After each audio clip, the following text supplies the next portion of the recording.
Okay जी, तो इस video के अंदर हमारे पास है फीटल पीरियड। फीटल पीरियड जो बेसिकली हमारे पास चैप्टर नंबर 6 में आ रहा है। चैप्टर नंबर 6 में हमारे पास आने की वजह से ये फीटल पीरियड है और ये 3rd से 8 वीक तक जो हमारा एम्ब्रियोनिक पीरियड था उसके बाद ये स्टार्ट होता है और ये 9वें वीक से लेके टिल बर्थ तक जो है ना वो रहता है। इसमें ये होता है कि इसमें रैपिड फीटल ग्रोथ होती है।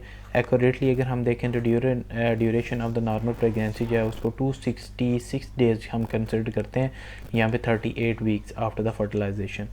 और आप इस चीज़ को अपने जहन में रखें कि जो हमारे पास ओवुलेशन होती है यूजुअली वो 14 और 15 डे ऑफ मेंस्ट्रुअल साइकिल के ऊपर होती है और it was expected to be 266 plus 14 days अगर हम ऐड करें 266 जो कि नॉर्मल डेज़ हैं तो उसके अंदर अगर 14 दिन ऐड करें तो वो हमारे पास 280 बनते हैं। 280 डेज़ में हमारे पास बेसिकली 40 वीक्स आते हैं।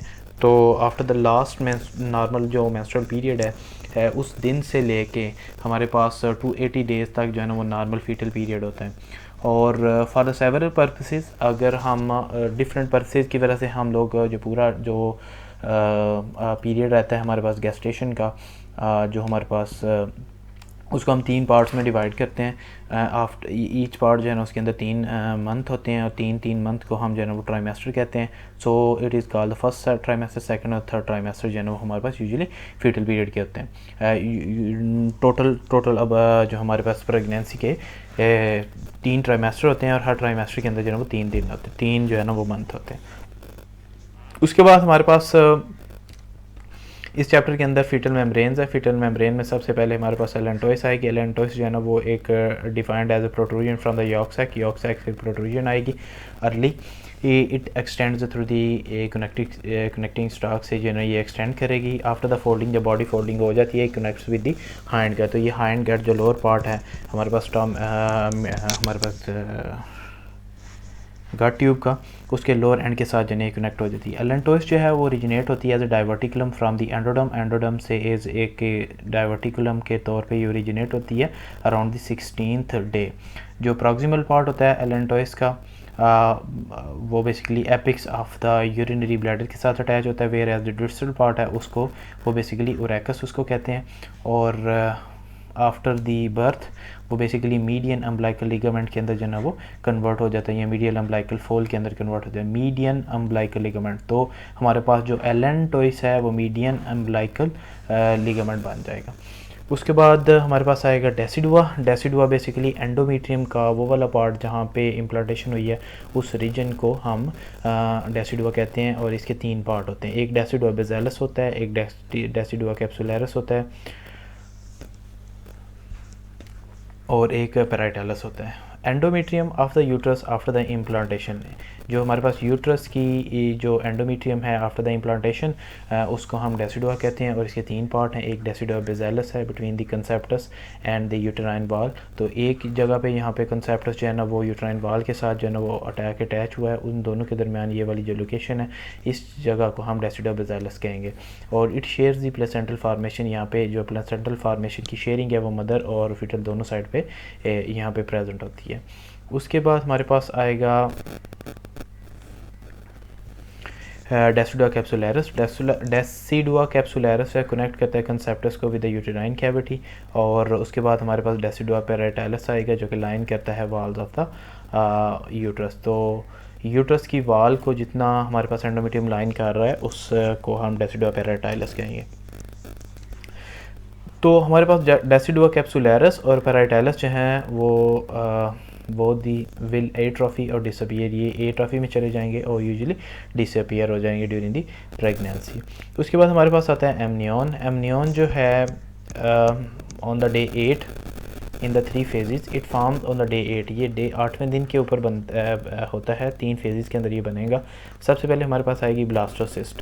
ब्लास्टोसिस्ट फेज़ के अंदर क्या होगा, whereas the amnions lies between the epiblast and trophoblast, वो एपीब्लास्ट और ट्रोफोब्लास्ट के दरमियान एक एमनियोटिक कैविटी के तौर पे यहाँ पे प्रेजेंट होगा अपर साइड के ऊपर। दरमियान में एपीब्लास्ट और हाइपोब्लास्ट होंगी और इसके नीचे जो है ना वो यॉर्क सैक होगी। उसके बाद क्या होगा, कोरियोनिक फेज़ के अंदर क्या होगा, कोरियोनिक वेजिकल की जो स्टेज है उसके अंदर it is flowed by the ectoderm. तो ऊपर जो है वो एक्टोडर्म आ जाएगी, और roof by the primary mesoderm, तो ऊपर जो है वो इसके प्राइमरी मेसोडर्म इसको लाइन करेगी। उसके बाद क्या होगा, जो थर्ड फेज़ के अंदर एक clear watery amniotic fluid contained in the amniotic cavity surrounding all the embryonic aspect after the folding increases in the volume, so 1 litre at a time. Term के ऊपर जो है 1 लीटर हो जाएगा एमनियोटिक फ्लूइड, तो इस कैविटी के अंदर जो है वो फ्लूइड आ जाएगा। इस सारी जो स्ट्रक्चर है इसको हम एमनियन कहते हैं। एमनियन का जो फंक्शन है, एमनियन का जो मेन फंक्शन है ये protection of the foetus from the injuries, shocks and the strikes. इसके अलावा थर्मल इंसुलेटर है, एड करता है मूवमेंट ऑफ द फीटस और development of the muscles, GIT और लंग्स के अंदर जो है ना ये मदद करता है। इसके अलावा plays an important role during the labour by dilation of the cervix of the uterus. जो हमारे पास एमनियन है ये ड्यूरिंग द लेबर डायलेशन करवाएगा सर्विक्स की, और इसके अलावा जो है ना वो cleaning of the birth canal, ये बर्थ क्लर की क्लीनिंग के अंदर इसका जो फ्लूइड होता है बर्थ क्लर की क्लीनिंग के लिए ये बहुत ज़्यादा इंपॉर्टेंट है। उसके बाद हमारे पास आएगा anomalies of the amniotic fluid, it अगर due to the abnormal volume of the amniotic fluid. अगर एमनियोटिक फ्लूइड कम हो गया तो भी एक एबनॉर्मली है, अगर हमारे पास एमनियोटिक फ्लूइड ज़्यादा है तो वो भी एक एबनॉर्मलिटी है। अगर 2 लीटर से ज़्यादा होगा तो वो पॉलीहाइड्रामिनोसिस होगा, और अगर 0.5 लीटर से कम होगा तो वो हमारे पास ओलिगोहाइड्रामिनोसिस होगा।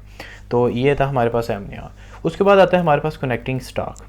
कनेक्टिंग स्टॉक जो है, एमनियन जो है अटैच होता है to the chorion only by the mesodermal band called the connecting stalk. तो जो हमारे पास एमनियन था जो कि अभी हमने डिस्कस किया, वो कोरियन के साथ अटैच होता है विद ओनली कनेक्टिंग स्टॉक, और लेटर जो है वो अपीयर होता है in the chorionic vesicle phase and it is suspended from the conceptus. Later on it becomes umbilical, बाद में ये लेटर ये अम्बलाइकल कार्ड में कन्वर्ट हो जाएगा। तो कोरियनिक जो हमारे पास कनेक्टिंग स्टॉक है इसके अंदर एलेंटोइस होता है और इसके अलावा अम्बलाइकल वेजल्स होती हैं।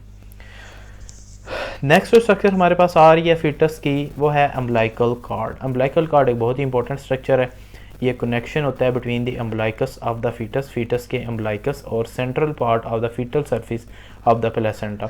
जो फीटल सर्फिस है प्लेसेंटा का जो सेंट्रल पार्ट है उस वहाँ थे, और जो हमारे पास फीटस का जो बेली बटन है जो अम्बलाइकस है उसके साथ ये इसका एक जो है ना वो ट्यूब लाइक कनेक्शन होता है। ये 60 to 70 centimetre 50 to 60 centimetre long होता है, और इसके अंदर क्या क्या होता है, इसके अंदर कनेक्टिंग स्टॉक होता है जिसके अंदर एलेंटोइस होता है और अम्बलाइकल वेजिकल्स होती हैं। अम्बलाइकल वेजिकल्स में हमारे पास 2 आर्टरीज और 1 वेन होती है। इसके अलावा इसके अंदर यॉक सैक होता है जिसको हम जो कि वाइटलिन डक्ट के ज़रिए कनेक्टेड होता है, और ये ऑब्लिटरेट हो जाता है by the end of the 3rd month.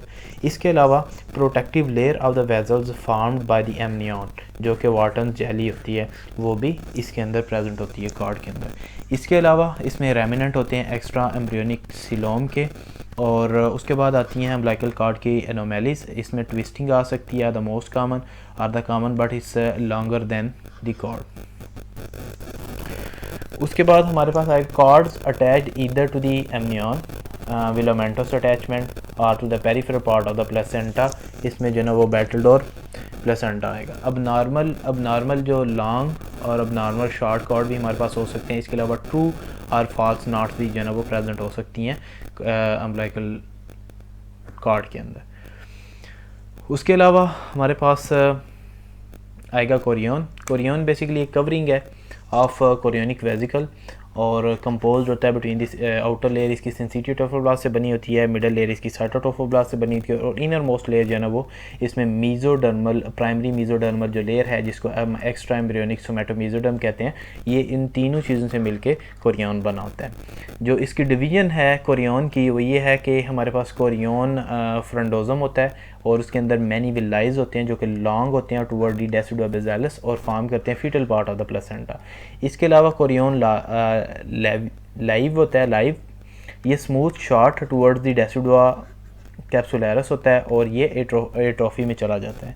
उसके बाद आती हैं हमारे पास कोरियन की कोरियोनिक विलाई जो कि फिंगर लाइक प्रोजेक्शन है, कोरियोनिक विलाइज बेसिकली 3 टाइप की होती हैं। सबसे पहली जो होती हैं वो हमारे पास प्राइमरी होती हैं, प्राइमरी विलाइज सिंसिटिव ट्रोफोब्लास्ट साइटोट्रोफोब्लास्ट की बनी होती हैं। उसके बाद हमारे पास जो है वो प्राइमरी विलाइज सेकेंडरी विलाई के अंदर कन्वर्ट होगी। प्राइमरी विलाई के अंदर क्या होगा, सेकेंडरी विलाई के अंदर क्या होगा, प्राइमरी विलाइज होंगे जिनके 2 मेन कंपोनेंट सिंसिटिव ट्रोफोब्लास्ट साइटोट्रोफोब्लास्ट और एक्स्ट्रा एम्ब्रियोनिक मेसोडर्म्स आएगी। ये तीनों चीज़ें मिलके हमारे पास सेकेंडरी विलाई बनाएंगी। उसके बाद आता है हमारे पास टर्शरी विलाई। जो टर्शरी विलाई है इसके अंदर सेकेंडरी विलाई के कंपोनेंट होंगे और इसके अलावा फीटल कैपिलरीज और ब्लड वेजल्स होंगी जिसमें हमारे पास 2 आर्टरीज और एक जो है वो वेन होगी। उसके बाद तो ये था हमारे पास जो है ना वो विलाइज की जनरल सा ओवरव्यू। उसके बाद हमारे पास आता है यॉर्क सैक। यॉर्क सैक जो है ये भी हमारे पास 2 टाइप का होता है, एक हमारे पास प्राइमरी यॉर्क सैक है, उसके बाद सेकेंडरी यॉर्क सैक है। तो जो हमारे पास प्राइमरी यॉर्क सैक है ये अपीयर होता है with in the blastocyst stage और रूफ्ड होता है। इसके ऊपर जो है ना वो हाइपोब्लास्ट प्रेजेंट होता है, जैसा कि ये हमारे पास जो है ना वो हाइपोब्लास्ट है, ये हमारे पास एपीब्लास्ट है और इसके जो नीचे है ये हमारे पास यॉर्क सैक प्रेजेंट होगी और इसके ऊपर वाली साइड पे हमारे पास amniotic cavity amniotic sac present होगी। उसके बाद floored by the exocoelomic membrane और एक्सोसोलोमिक मेम्ब्रेन जो है ना वो यहाँ पे प्रेजेंट होगी। उसके बाद जो सेकेंडरी यॉर्क सैक है found in the chorionic vesicle stage और perfectly lined with the endoderm और characterised by the presence of the connecting stalk और इसमें जो है कनेक्टिंग स्टॉक की वजह से इसकी एक टिपिकल अपीयरेंस आएगी।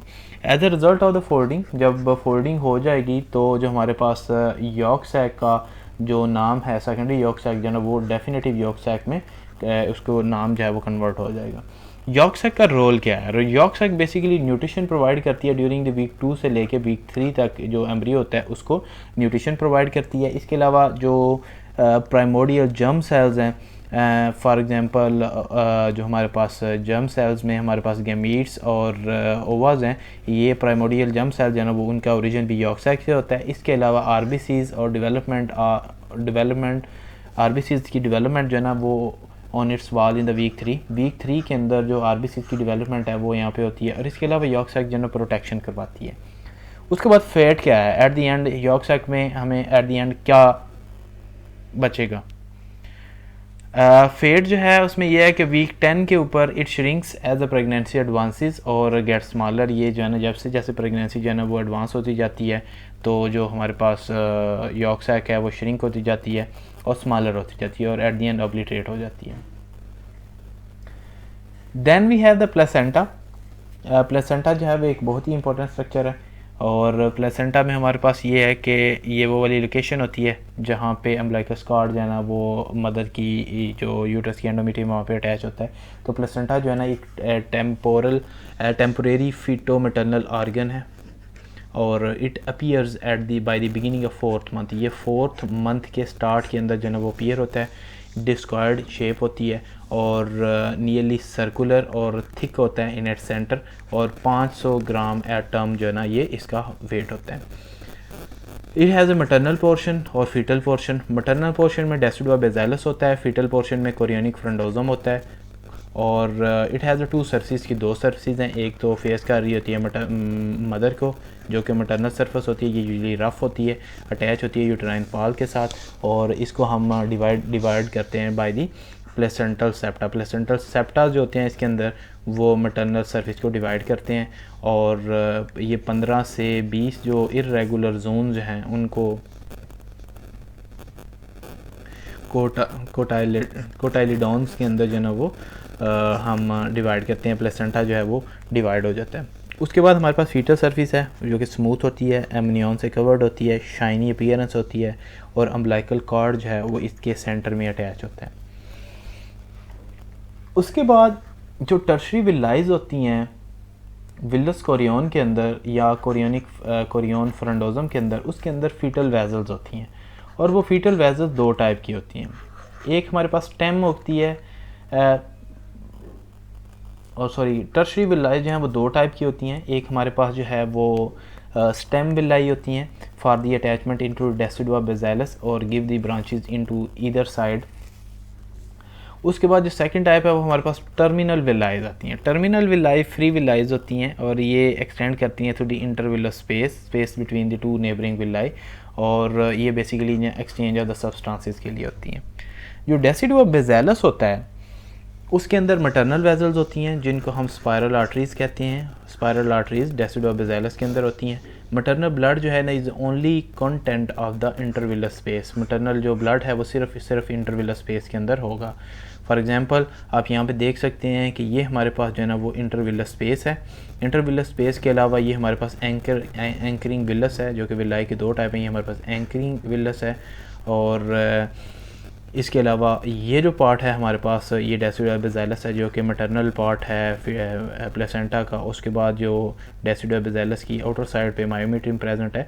और इसके अलावा जो डेसिडोबेज़ाइलस है वो कुछ सेप्टास देगा जो कि इसको डिफरेंट प्लेसेंटा को डिफरेंट जो मैटरनल साइड है उसको डिफरेंट पार्ट्स में डिवाइड करेगा और उनको हम प्लेसेंटल सेप्टास कहते हैं।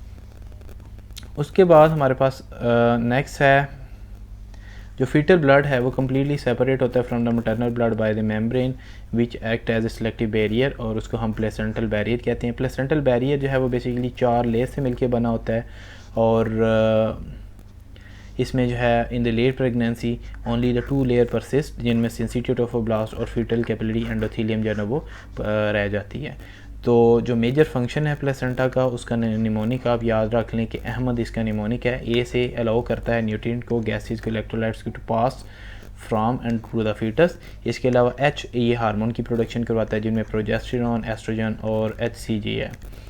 इसके अलावा मेटाबॉलिज्म के अंदर synthesis of the fatty acid glycogen इसके एक काम में से है, और इसके अलावा excretion of the waste product from the foetal blood. इसके अलावा delivery of the maternal antibodies providing the passive immunity to the foetus. ये इंपॉर्टेंट फंक्शंस है प्लेसेंटा के। उसके बाद इम्यूनोलॉजिकल कोरिलेशन हमारे पास ये है कि IgG ये ओनली एंटीबॉडी है जो कि क्रॉस करती है प्लेसेंटा को। IgG के अलावा कोई भी एंटीबॉडी प्लेसेंटा को क्रॉस नहीं करती। इसके अलावा कॉमनेस्ट जो अब नॉर्मेलिटीज़ हैं प्लेसेंटा की वो बेसिकली अब नॉर्मल पोजीशन है कि किस किस जगह पे वो अगर एक अब नॉर्मल पोजीशन के ऊपर प्लेसेंटा अटैच होगा तो उस कंडीशन का हम प्लेसेंटा प्रीविया कहते हैं। उसके बाद हमारे पास आती हैं अब नॉर्मल कंडीशन में प्लेसेंटो मेगैली। प्लेसेंटो मेगैली जो है वो एनलार्जमेंट होती है प्लेसेंटा की फॉर मोर देन 6 ग्राम। अगर 6 ग्राम से ज़्यादा प्लेसेंटा जो है ना वो हो जाएगा तो आप उसको प्लेसेंटा मेगैली कहेंगे। उसके बाद हमारे पास आता है battledore placenta. The umbilical cord is attached to the peripheral part of the placenta. जो कॉर्ड है वो नॉर्मली तो अम्बिलिकल कॉर्ड सेंटर में अटैच होगा, लेकिन अगर वो पेरिफेरी के अंदर अटैच होगा, पेरिफेरी के साथ अटैच होगा तो उसको हम बैटलोडोर प्लेसेंटा कहेंगे। इसके बाद विलामेंटस प्लेसेंटा जो है umbilical cord is attach to the amniotic membrane. अगर एमनियोटिक मेम्ब्रेन के साथ अटैच होगा तो वो हमारे पास विलामेंटस प्लेसेंटा होगा। इसके बाद प्लेसेंटा बाईपार्टिटा और ट्राईपार्टिटा प्लेसेंटा इज़ बाईलोब्ड आधा ट्राईलोब्ड। और उसके बाद प्लेसेंटा सक्सीटूरेटा, इसमें 1 मेन लोब होता है और एंड 1 आधा मोर स्मॉल एसेसरी लोब जो है ना वो प्लेसेंटा के प्रेजेंट होते हैं। तो ये थे हमारे पास जो है ना वो important structure during the foetal period.